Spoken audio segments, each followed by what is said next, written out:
What's up, y'all? This is Sway Pinallen, and you're watching Filipino-News.com.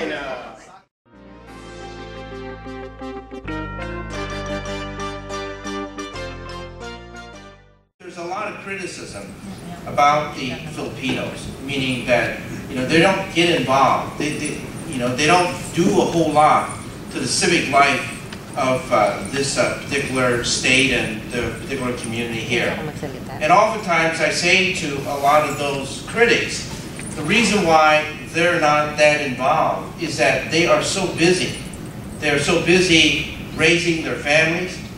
They are so busy taking care of their children, taking care of their business, taking their home. They are just struggling to make ends meet. But if you give these Filipinos a reason to vote for you, or if you give the Filipinos a reason as to why they should get involved, they will get involved. And I will tell you that when I ran for the Board of Education, not a whole lot of individuals gave me much of a chance.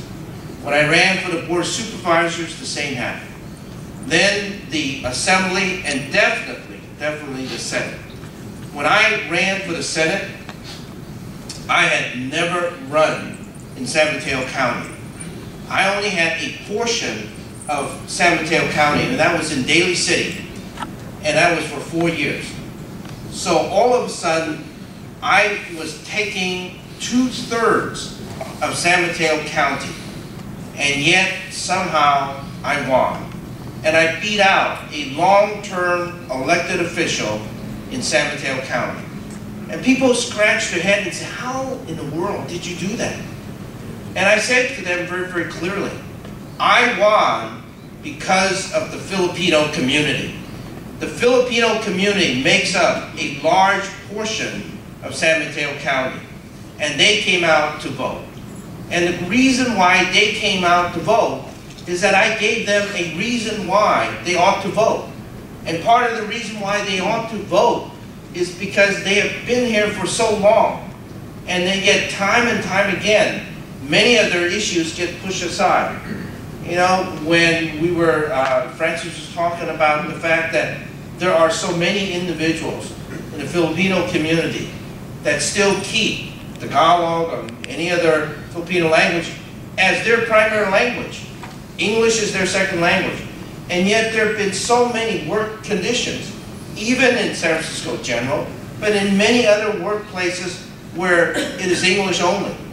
Now, I'm more than happy to say that we ought to speak English, but if speaking Tagalog has nothing to do with your job, and speaking Tagalog is only during the break time and during when you are talking to your colleagues on a personal level, what does that have to do with your job? So you ought not to be penalized because you somehow know another language. And then when the issue of veterans came out, the state of California said that we ought not to go ahead and provide veterans benefit because the state of California also provides benefits for veterans. We ought not to provide benefits for veterans because they are in the Philippines. Even though they are California resident, they happen to be living in the Philippines now. So if they're living in the Philippines, we don't need to go and provide them with veterans benefits.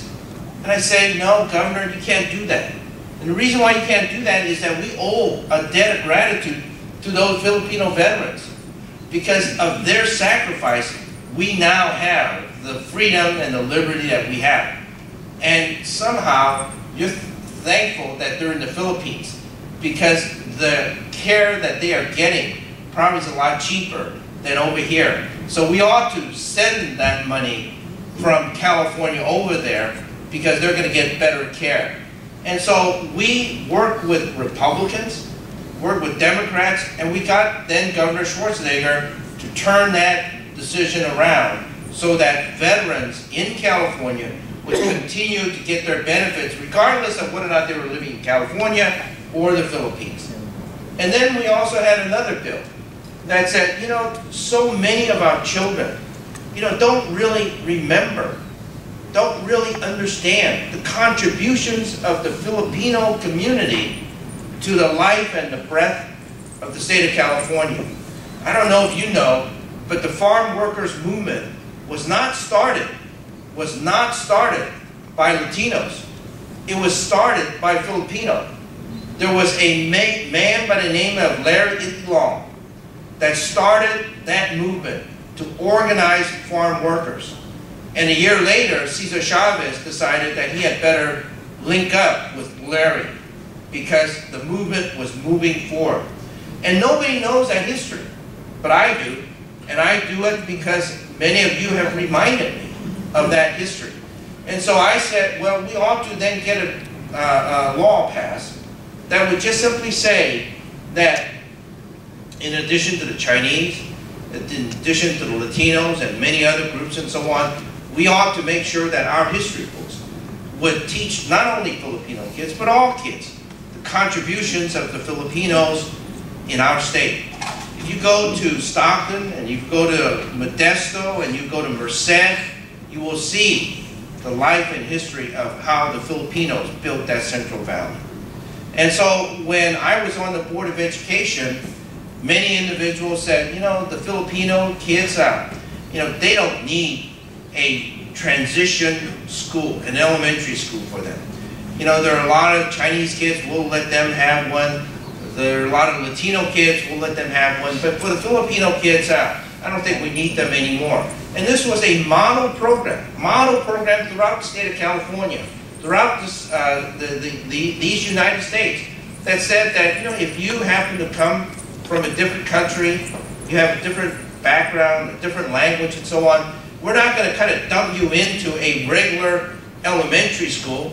We're going to kind of put you in a sort of a adjustment school so that you can kind of get used to the culture, the language of this country, and then you can ease into that particular culture so that the transition will be a lot easier, your learning was going to be a lot better, your mental health was going to be a lot better, your self-esteem was going to be a lot better.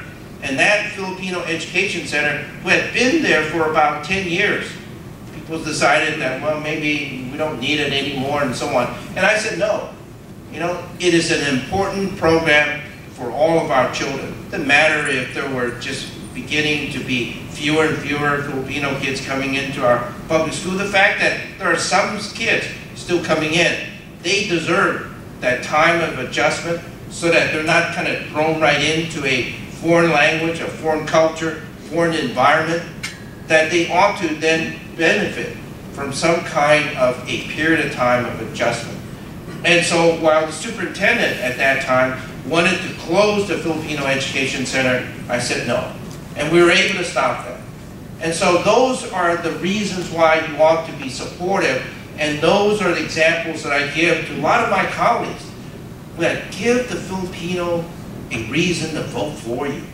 Give the Filipino a reason why their votes count. Do something for the Filipinos so that they understand that here in California, that your vote counts, and politicians are sensitive to your needs, and politicians are going to be responsive to your needs. And if you do that, you're going to get not only the Filipinos, but many other groups involved. It is because we as elected officials turn a blind eye on many of your issues, many of your needs and so on, that so many of you decided enough is enough, we don't care about you anymore. You don't do anything to help our lives, our children's lives, our parents' lives. But if you do that, if you change the attitude and you begin to work very hard for the needs of the community and the people, then you will in fact respond. And so the campaign goes well. And the reason why it goes well is because of you. Because you understand what I'm trying to do. And that is to give a better life for our children, to give a better life to our parents, to give a better life for yourself so that you can then do even more for your community and for your children. And so as we go forward in this particular race, you may read the paper and saying that we are ahead of the polls and so on, but the race is not over. The race is just starting. We're in June, and there are many, many more months to come. And there will be many, many articles written, sometimes good, sometimes bad. But we need to stay focused, that this is really not about me. It's about you. You know, so many of you are so frustrated that somehow I can't make sure that I can leave a legacy for my children. I feel so frustrated that governments seem not to take care of me anymore and worry about me. They worry about others, but they don't worry about me. And I need someone, and I need a government to once again care about me and care about my children and the future of our community. And so this race is really about all of you. How can you ensure that the mayor and the city and county of San Francisco is going to care about your children and care about your way of life and care about how do we provide for the future? And when you elect me, you elect yourself to finally say, I will have a voice in San Francisco. And I will tell you that the voice that you carry in San Francisco will reverberate throughout these regions. It's not going to be just in San Francisco. The change that you cause in San Francisco will happen in all the cities here and all the cities in other counties. And so this is a tremendous opportunity for all of us, because finally we have a chance to change the world and make it a better place for our children, for our children's children. So thank you very, very much. Thank you for your support.